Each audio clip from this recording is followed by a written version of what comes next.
Hi everyone, welcome to our channel My Technical. आज हम लोग एक न्यू रिक्रूटमेंट के बारे में डिस्कस करने वाले हैं जो आई है फ्रॉम एनटीपीसी माइनिंग लिमिटेड। देख सकते हैं ये है एडवर्टीजमेंट NML/01/2023। तो एक नई वैकेंसी आई है फॉर माइनिंग कैंडिडेट्स।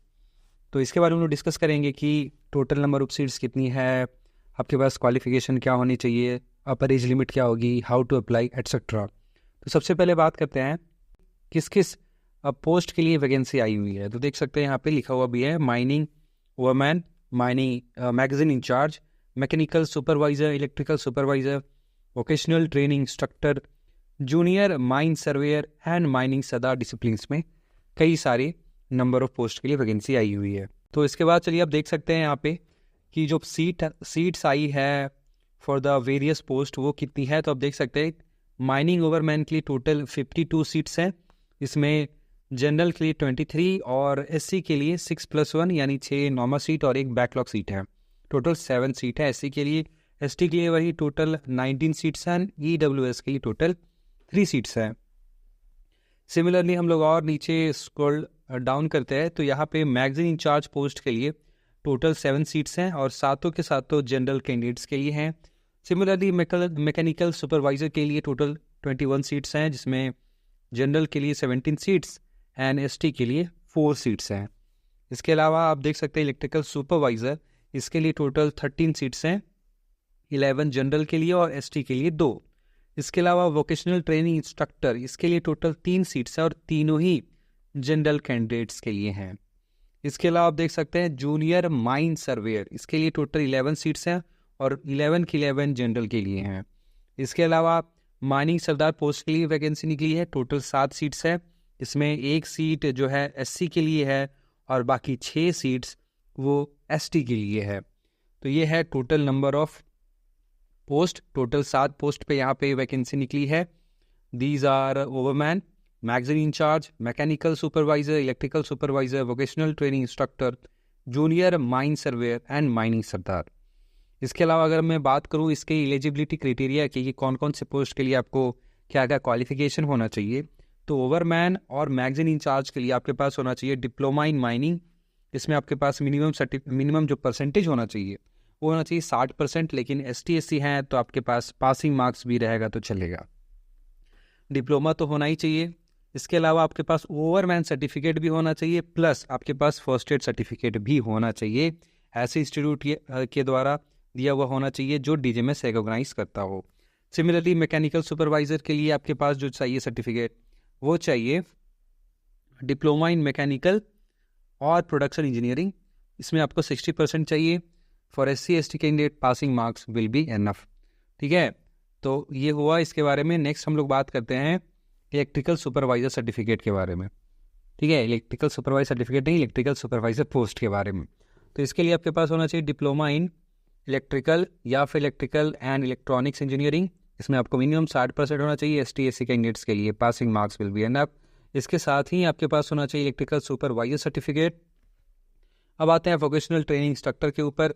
इसके लिए आपके पास होनी चाहिए डिप्लोमा इन माइनिंग या फिर डिप्लोमा इन इलेक्ट्रिकल या फिर डिप्लोमा इन मैकेनिकल, ठीक है, इंजीनियरिंग फ्रॉम रिकॉग्नाइज इंस्टीट्यूट या जो कि सेंट्रल गवर्नमेंट द्वारा रिकॉग्नाइज इंस्टीट्यूट हो। मिनिमम परसेंटेज आपके पास होना चाहिए 60%। ST/SC कैंडिडेट के लिए पासिंग मार्क्स इनफ है। इसके साथ ही आपके पास या तो ओवरमैन या तो फोरमैन सर्टिफिकेट होना चाहिए, प्लस आपके पास फर्स्ट एड सर्टिफिकेट भी होना चाहिए। इसके साथ ही वोकेशनल ट्रेनिंग इंस्ट्रक्टर बनने के लिए आपके पास कम से कम 5 सालों का खदान में काम करने का अनुभव होना चाहिए और आपकी उम्र 30 साल से कम नहीं होनी चाहिए। तो ये हुआ वोकेशनल ट्रेनिंग इंस्ट्रक्टर के एलिजिबिलिटी क्राइटेरिया के बारे में। नेक्स्ट बात करते हैं जूनियर माइन सर्वेयर के बारे में। जूनियर माइन सर्वेयर के लिए आपके पास डिप्लोमा इन माइन सर्वे चाहिए या फिर डिप्लोमा इन माइन इंजीनियरिंग चाहिए या फिर diploma in mine and mine surveying चाहिए या फिर डिप्लोमा इन सिविल इंजीनियरिंग भी चाहिए। लेकिन इसमें परसेंटेज ऑफ मार्क्स 60% चाहिए। जनरल और OBC के लिए, SC/ST के लिए आप पासिंग मार्क्स भी इनफ होगा। इतना ही नहीं, इसमें आपके पास सर्वे सर्टिफिकेट भी होना चाहिए जो DGMS इशू करता है। तो यानी डिप्लोमा सर्टिफिकेट प्लस यहाँ पे आपको सर्वे सर्टिफिकेट भी चाहिए होगा। इसके बाद आती है सरदार सर्टिफिकेट की बारी, सरदार पोस्ट की बारी। इसमें आपके पास मैट्रिक या 10th पासिंग सर्टिफिकेट होना चाहिए और माइनिंग सरदार सर्टिफिकेट होना चाहिए और एक वैलिड फर्स्ट एड सर्टिफिकेट भी होना चाहिए। नेक्स्ट अभी हम लोग बात करते हैं अपर एज लिमिट के बारे में। तो देखिए सभी पोस्ट के लिए जो अपर एज लिमिट होगी वो होगी 30 साल, लेकिन जो वोकेशनल ट्रेनिंग इंस्ट्रक्टर होगी उस पोस्ट के लिए जो अपर एज लिमिट होगी 40 साल। मिनिमम एज यहाँ पे 30 साल है वोकेशनल ट्रेनिंग इंस्ट्रक्टर के लिए, मैक्सिमम 40 साल है। वहीं बाकी अन्य जो पोस्ट हैं जैसे magazine incharge, mine overman, mechanical supervisor, electrical supervisor, vocational नहीं, जूनियर माइन सर्वेयर और माइन स्टार, इन सब पोस्ट के लिए आपके पास अपर एज लिमिट होना चाहिए 30 साल, लेकिन वोकेशनल ट्रेनिंग इंस्ट्रक्टर के लिए जो अपर एज लिमिट है वो है 40 साल। ठीक है, इसके अलावा कैटेगरी वाइज रिलैक्सेशन इन अपर एज लिमिट भी दिया गया है। अगर आप ओबीसी एनसीएल में आते हैं, नॉन क्रीमिलियर में, तो 3 साल का रिलैक्सेशन मिलेगा। SC ST आते हैं तो 5 साल, लैंड और सिटी हैं यानी आपका ज़मीन गया है एनटीपीसी में तो आपको 5 साल का एज रिलैक्सेशन मिल सकता है। नेक्स्ट यहाँ पे देख सकते हैं कि इंपॉर्टेंट नोट है कि अप्रेंटिसशिप या फिर वोकेशनल ट्रेनिंग पीरियड को आप एज अ एक्सपीरियंस काउंट नहीं कर सकते हैं। तो अगर आपने कोई एक्सपीरियंस गेन किया है एज अ अप्रेंटिसशिप या फिर वोकेशनल ट्रेनिंग के रूप में, तो वो एज अ एक्सपीरियंस काउंट नहीं होगा इन पोस्ट के लिए। इसके अलावा अगर मैं बात करूँ सैलरी की, तो सैलरी के बारे में यहाँ पे है डिटेल्स कि सैलरी जो होगी एक्सेप्ट सरदार को छोड़कर बाकी सभी पोस्टों के लिए जो कंसोलिडेटेड मिक्स्ड फिक्स्ड मंथली पे होगा वो होगा 50,000 रुपये। यानी सब जोड़ जाड़ कर जो आपको सैलरी मिलने वाली है वो 50,000 मिलने वाली है सभी पोस्टों के लिए, सरदार के अलावा। और सरदार पोस्ट के लिए जो आपकी टोटल मंथली सैलरी होगी वो होगी 40,000 रुपये। इसके अलावा आपको मेडिकल फैसिलिटीज़ मिलेगी फॉर योर सेल्फ, साथ ही साथ आपकी पत्नी के लिए और 2 बच्चों के लिए भी मेडिकल फैसिलिटीज़ मिलेगी। प्लस आपको HRA मिल सकता है या कंपनी का एकोमोडेशन मिल सकता है डिपेंडिंग अवेबिलिटी। इसके अलावा अगर आप किसी ऑफिशियल टूर पे कहीं जाते हैं तो कंपनी आपको TADA भी रिम्बर्स कर देगी। अब बात करते हैं कि सर्विस कंडीशन क्या है, कितने साल तक आपको यहाँ पे इस एम्प्लॉयमेंट नियोजित रखा जाएगा। तो इनिशियली आपको 3 सालों तक यहाँ पे एम्प्लॉयमेंट मिलेगी जो कि 2 सालों तक एक्सटेंडेबल है बेस्ड ऑन ऑर्गेनाइजेशनल रिक्वायरमेंट, यानी ऑर्गेनाइजेशन का रिक्वायरमेंट के अनुसार आपको 2 सालों की एक्सटेंशन भी मिल सकती है। इनिशियली आपको 3 सालों के लिए ही यहाँ पे अपॉइंटमेंट मिलने वाली है। नेक्स्ट बात करते हैं कि सिलेक्शन प्रोसेस क्या होने वाला है, कौन कौन से फेज होंगे एग्जामिनेशन के। तो देखिए 2 स्टेजेस है एग्जामिनेशन के, पहला है रिटन टेस्ट और दूसरा है स्किल या फिर इसको बोल रहे हैं कॉम्पिटेंसी टेस्ट। फर्स्ट स्टेज जो होगा रिटन टेस्ट होगा जो कि 100 मार्क्स का होगा और इसी के ऊपर ही आपका मेरिट बनेगा। ठीक है, सेकंड जो एग्जामिनेशन होने वाला है स्किल या कॉम्पिटेंसी टेस्ट वो सिर्फ क्वालिफाइंग नेचर का होगा, यानी उसमें सिर्फ आपको क्वालिफाइंग करना है। जो मेरिट लिस्ट बनेगा वो आपके रिटन टेस्ट पे ही जो है बेस्ड होगा। और यहाँ मैं बता दूँ रिटन टेस्ट 100 मार्क्स का है, मल्टीपल चॉइस क्वेश्चन होंगे और जो भी आपके रिलेवेंट डिसिप्लिन या सब्जेक्ट है उसके ऊपर ही क्वेश्चन आएंगे। 120 मिनट यानी 2 घंटे का यहाँ पे पूरा पेपर होने वाला है। हर क्वेश्चन 1 मार्क्स कैरी करेगा और नेगेटिव यहाँ पे मार्किंग भी दी गई है। प्रत्येक गलत आंसर के लिए आपको 0.25 मार्क्स काटे जाएंगे।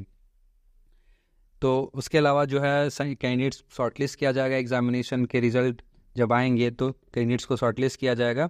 ठीक है, जो भी सेकेंड स्टेज के लिए जो भी क्वालिफाई करेंगे तो उनको फिर सेकेंड जो स्टेज टेस्ट होता है जो कि है स्किल या कॉम्पिटेंसी टेस्ट उनको देना पड़ेगा। वो अगेन 100 मार्क्स का होगा और ये क्वालिफाइंग नेचर का होगा। क्वालिफाइंग मार्क्स है 40% in case of general EWS और 30% in case of SC ST OBC candidates. इसके बाद यहाँ पे जैसे कि मैंने बताया कि कैंडिडेट्स जो है उनका सिलेक्शन मेरिट के बेसिस पे होगा। वो मेरिट किस पे ऊपर डिसाइड किया जाएगा, वो रिटन टेस्ट के ऊपर डिसाइड किया जाएगा। ठीक है, यहाँ पे जो स्किल या कॉम्पिटेंसी टेस्ट है वो है सिर्फ क्वालिफाइंग नेचर का, यानी मेन आपका जो स्कोरिंग जो आपको पेपर है वो रिटन टेस्ट है, उसी के आधार पे आपका सिलेक्शन होना है। टेस्ट सेंटर की बात करें तो जो एग्जामिनेशन सेंटर्स होंगे वो रांची झारखंड में होंगे। इसके अलावा यहाँ पे एक और इम्पॉर्टेंट कंडीशन दी गई है जनरल कंडीशन में कि जो भी आपका एज का कैलकुलेशन है, एक्सपीरियंस का कैलकुलेशन है या क्वालिफिकेशन का कैलकुलेशन है, उसका जो रेफरेंस होगा कैलकुलेशन का वो होगा the last date of receipt of online application. यानी जो एप्लीकेशन भरने की अंतिम तिथि होगी, जो उसकी अंतिम तिथि क्या है 31/12/2023, यानी 31 दिसंबर जो है 31 दिसंबर ही आपका सोच सकते हैं कि वो आपका बोल सकते हैं कि कट ऑफ डेट है। सारा जो डेट्स हैं, चाहे वो आपका डेट ऑफ बर्थ का हो, चाहे वो सर्टिफिकेट एक्सपीरियंस कुछ भी हो, तो वो 31 दिसंबर 2023 के अनुसार ही होना चाहिए। सारा का कैलकुलेशन 31 दिसंबर 2023 के अनुसार ही होगा। नेक्स्ट हम लोग बात करेंगे कि पोस्टिंग आपको कहाँ मिलने वाली है। तो पोस्टिंग देखिए झारखंड में आपको मिलने वाली है इन Pakri Barwadi CMP, Chatti Bariatu CMP, Keredari CMP, Badam CMP, Pakri Barwadi north west CMP, north Dhandu east part, ठीक है, ये सब झारखंड में है। इसके अलावा छत्तीसगढ़ में भी आपकी पोस्टिंग हो सकती है तलाईपल्ली, और उड़ीसा में भी हो सकती है दुलुंडा CMP। तो ये सारी जगहों पे आपकी पोस्टिंग यहाँ पे हो सकती है। इसके अलावा यहाँ पे एक और बात बताया गया इंपॉर्टेंट है, वो है हेल्थ के बारे में, यानी एग्जामिनेशन अगर आप क्रैक भी कर लेते हैं तो आपको इनिशियली मेडिकल एग्जामिनेशन के लिए बुलाया जाएगा, जो कि NTPC हॉस्पिटल पे ही होगा, और उनके जो CMO का डिसीजन होगा वही फाइनल डिसीजन होगा। और हेल्थ स्टैंडर्ड पे यहाँ पे कोई भी रिलैक्सेशन आपको नहीं मिलने वाला है। अप्लाई कैसे करना है, इसके लिए आपको जाना है वेबसाइट careers.ntpc.co.in, या फिर आप www.ntpc.co.in पे जा सकते हैं और वहाँ पे कैरियर्स विजिट कर सकते हैं। इसके अलावा यहाँ पे एप्लीकेशन फ़ी की बात करें तो यहाँ पे आपको एप्लीकेशन फ़ी लगने वाला है 300 रुपये, लेकिन अगर आप SC ST लैंड और ST या फीमेल कैंडिडेट्स हैं तो आपको यहाँ पे एग्जाम्पशन मिला है फ़ी को लेके, यानी आपको कोई भी फ़ी यहाँ पे नहीं करना है। अब बात करते हैं पेमेंट कैसे करना है। तो पेमेंट के लिए आप ऑफलाइन भी जा सकते हैं, ऑफलाइन के थ्रू भी पे कर सकते हैं, ऑनलाइन के थ्रू भी पे कर सकते हैं। मैं आपको रिकमेंड करूंगा कि आप जो है ऑनलाइन माध्यम से फ़ी का पेमेंट कर सकते हैं। नेट बैंकिंग, डेबिट कार्ड, रुपए डेबिट कार्ड्स, क्रेडिट कार्ड के माध्यम से आप अपना जो पेमेंट है वो कर सकते हैं। एक बार आपने पेमेंट कर दिया वो नॉन रिफंडेबल पेमेंट है, यानी आपको किसी भी हालत में नहीं वापस मिलने वाला है। इसके अलावा एक और इम्पॉर्टेंट डेट्स यहाँ पे ये है कि ऑनलाइन एप्लीकेशन शुरू होने की जो डेट है वो है 12 दिसंबर 2023, 10 बजकर सुबह में, सुबह के 10 बजे से ये शुरू हो जाएगी। और ऑनलाइन आवेदन करने की आखिरी तिथि है 31 दिसंबर 2023, 11:59, ठीक है, रात तक। आई होप आपको वीडियो काफ़ी इन्फॉर्मेटिव लगी होगी। अगर इन्फॉर्मेटिव लगी है तो प्लीज़ वीडियो को लाइक करें, चैनल को सब्सक्राइब करें और प्लीज़ इसे शेयर करें। और ऐसे ही और इम्पॉर्टेंट अपडेट्स के लिए फॉलो कर सकते हैं हमें on our social media platform Facebook, Instagram and X। मिलते हैं एक और ऐसी वीडियो में। टिल देन एज ऑलवेज, जय हिंद, जय भारत।